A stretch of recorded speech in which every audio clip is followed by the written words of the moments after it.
Dear gentle viewers, let's learn English through stories in Telugu. This is my story number 7 and lesson 16, 16th lesson. Today's story is The Hare and His Ears, written by Aesop. See, you can see the hare and his long ears. So ఇక్కడ మనం ఇప్పుడు ఏం నేర్చుకుంటున్నామంటే కథలు ఎలా చెప్పాలి, కథలు చెప్పడం ద్వారా మనకి ఇంగ్లీష్ ఎలా వస్తుంది. ఈ కథ ఏంటంటే ద హేర్ అంటే ర్యాబిట్ అండ్ హిస్ ఇయర్స్, వాటి చెవుల గురించి, హేర్ చెవుల గురించి కథ. సో ఏంటో చూద్దాం. ఒక అడవిలో ఒక సింహం ఉంది. కింగ్ ఆఫ్ ద ఫారెస్ట్ కదా, అదేమో యానిమల్స్ని తినేస్తుంది కదా క్రూయల్గా. సరే, దానికి ఒకరోజు గోటుని తినాలనిపించింది. ఒకసారి ఎప్పుడో తింటే దాని కొమ్మలు గుచ్చుకున్నాయంట. అమ్మో, తినకూడదని ఇదిగో పక్కన కూర్చోబెట్టుకుంది. సరే, దీని ఒక పరిష్కారం నేను ఆలోచించాలని డిసైడ్ చేసుకుంది. So let's go to the story. The lion had been badly hurt. The lion had been badly hurt by the horns of a goat which he was eating. So the lion had been badly hurt అంటే చాలా గాయపడింది. దేనివల్ల? ఒకసారి goat horns వల్ల, అది తింటున్నప్పుడు. He was very angry to think that any animal that he chose for a meal should be so brazen as to wear such dangerous things as horns to scratch him while he ate. చూడండి ఎంత పెద్ద sentence ఇది. He was very angry to think that animal that he chose for meal.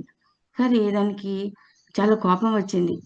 తను చూస్ చేసుకునే animal, meal కోసం చూస్ చేసుకునే animal సింపుల్గా ఉండాలి, కానీ దానికి ఇలా డేంజరస్ హార్న్స్ ఉండకూడదు. షుడ్ బి సో బ్రాజన్ అంటే చాలా టెండర్గా సింపుల్గా ఉండాలి.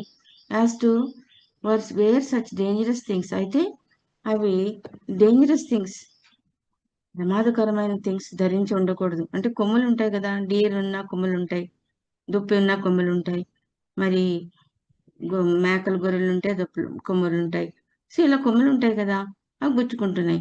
And such dangerous things, so horns to scratch him while he ate, అవి గొంతులో గుచ్చుకుంటున్నాయంట, స్క్రాచ్ చేసినట్టు అనిపిస్తున్నాయంట. సరే, ఒక ఉపాయం ఆలోచిద్దామని ఆలోచించింది. ఏం ఆలోచించిందంట? మీటింగ్ పెట్టింది. He commanded that all animals with horns should leave his domains within 24 hours. So ఏమని కమెంట్ చేసింది? అందరిని మీటింగ్ పెట్టి, అబ్బాయిలు, మీరు కొమ్ములు ఉన్న వాళ్ళు ఎవ్వరు కూడా నా డొమైన్లో ఉండకూడదు, అంటే నా కింగ్డమ్లో ఉండకూడదు. లీవ్ విదిన్ 24 hours, 24 hours మీరు ఖాళీ చేసి వెళ్ళిపోవాల్సిందే అని ఆర్డర్ చేసింది. అయ్యో, అవి ఏం చేస్తే పాపం ఎక్కడికి వెళ్తాయి, చాలా బాధపడుతున్నాయి. అవి మీటింగ్ పెట్టుకొని, అయ్యో మనకి ఇలా కింగ్ ఇలా ఆర్డర్ చేశాడు కదా. The command struck terror among the beasts. The command struck terror among the beasts. Beast అన్నిటిలోకి అందరికీ టెర్రర్ పట్టుకుంది. అంటే అమంగ్ బీస్ అంటే వైల్డ్ యానిమల్స్, బీస్ అంటే వైల్డ్ యానిమల్స్, వీటన్నిటికీ టెర్రర్ పట్టుకుందంట, భయం పట్టుకుంది. సో వీఆర్ సో అన్ఫార్చునేట్, మనం చాలా దురదృష్టవంతులం. As to have horns began to pack up and move out.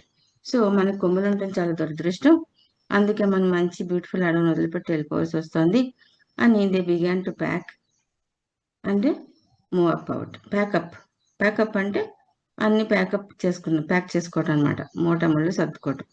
Pack up and move out, వెళ్ళిపోవాలి కదా మరి అని ఆలోచించుకున్నాయి. సరే, అది అడవిలో ఒక కుందేలు ఉంది, బుడ్డిది.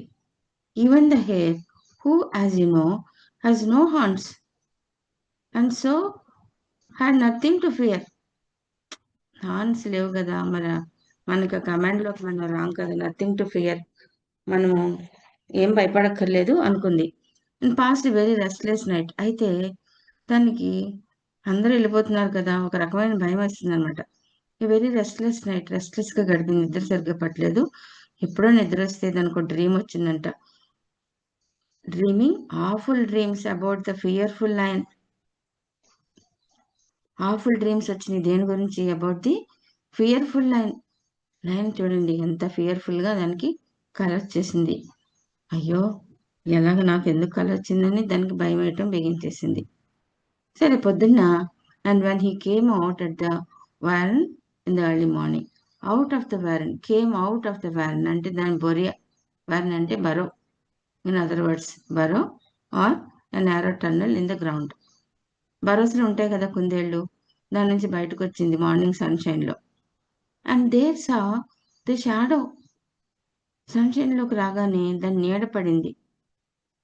Shadow cast by his long and pointed years. Shadow cast by his అంటే నీడ పడటం అనమాట. Cost by his long and pointed years. Long years ఉన్నాయి కదా దానికి, పాయింటెడ్ ఇయర్స్. అది నీళ్ళలో చూసుకుంటే ఎలా కనిపిస్తున్నాయి? కొమ్ముల్లా కనిపిస్తున్నాయి. Pointed ears. A terrible fright seized him. అమ్మో, వెంటనే భయం పట్టుకుంది దానికి.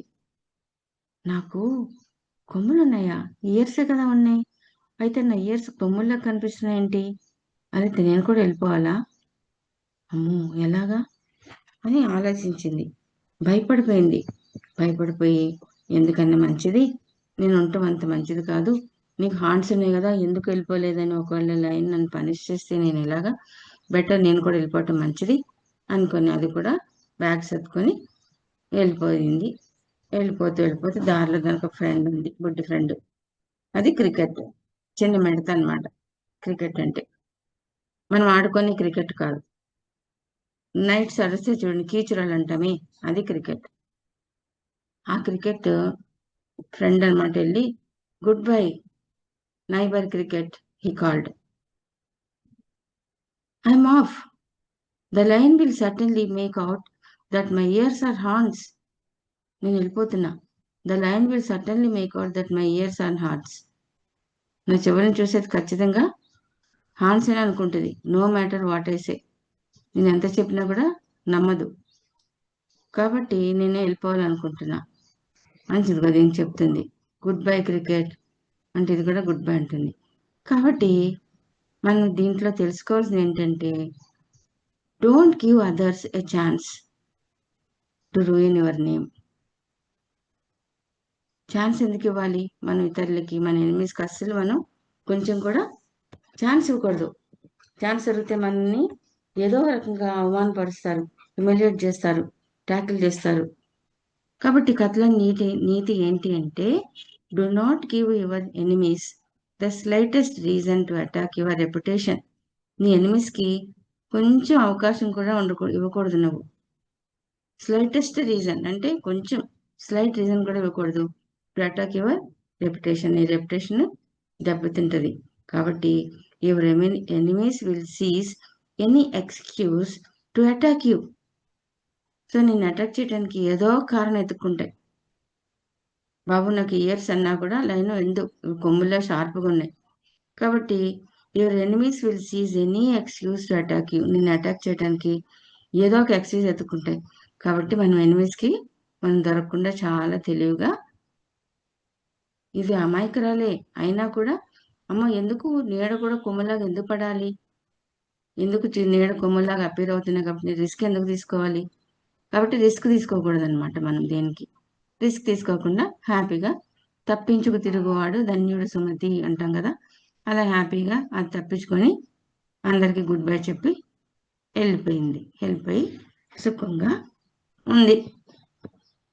అయితే దీనికి ఇక్కడ మీనింగ్స్, డిఫికల్ట్ వర్డ్స్కి మీనింగ్స్ అక్కడ స్టోరీలో ఎల్లో మార్కింగ్ చేశాను కదా, అవన్నీ డిఫికల్ట్ వర్డ్స్, వాటికి మీనింగ్స్, ఎగ్జాంపుల్స్ ఇక్కడ ఉన్నాయి. మీరు చదువుకొని ఎగ్జాంపుల్స్ నేర్చుకొని ఇంకా ఎగ్జాంపుల్స్ తయారు చేసుకోవాలి. ముఖ్యంగా మనం ఈ స్టోరీని ఇంకొకరికి చెప్పాలి, ఫ్రెండ్స్కి చెప్పాలి. చెప్పడం వల్ల ఏమవుతుంది, మనకి స్పీకింగ్ అడ్వాంటేజెస్ వస్తాయి. అంటే కథ చూస్తూ చెప్పొచ్చు. ఇక్కడున్న వొకాబులరీని వాడుకొని దీన్ని చూస్తూ ఒకసారి చూస్తూ ఎక్స్ప్లెయిన్ చేయండి, రెండోసారి అక్కడక్కడ చూస్తే ఎక్స్ప్లెయిన్ చేయండి, మూడోసారి చూడకుండా ఎక్స్ప్లెయిన్ చేయండి. మనకు వచ్చిందా లేదా స్టోరీ అంతా చూసి చెక్ చేసుకోండి. సో అలా మన ఇంగ్లీష్ని డెవలప్ చేసుకోవచ్చు అనమాట. స్టోరీ నేరేషన్ వల్ల మనకి చాలా చక్కటి ఇంగ్లీష్ డెవలప్ అవుతుంది. సో బ్యూటిఫుల్ ఇంగ్లీష్ ఉంది ఈ స్టోరీలో, ఆ ఇంగ్లీష్ని మీరు నేర్చుకోండి.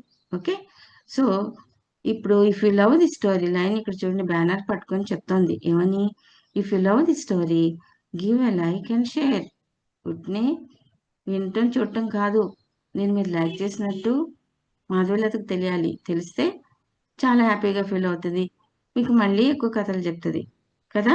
అందుకని ర్యాబిట్ కూడా అడుగుతుంది చూడండి hare, yes please, yes please, మీరు కూడా లైక్ చేసి షేర్ చేయండి, ఇంకా బోల్డ్ కథలు చెప్పించుకొని విందాం మనం అని ఇది కూడా అడుగుతుంది అనమాట.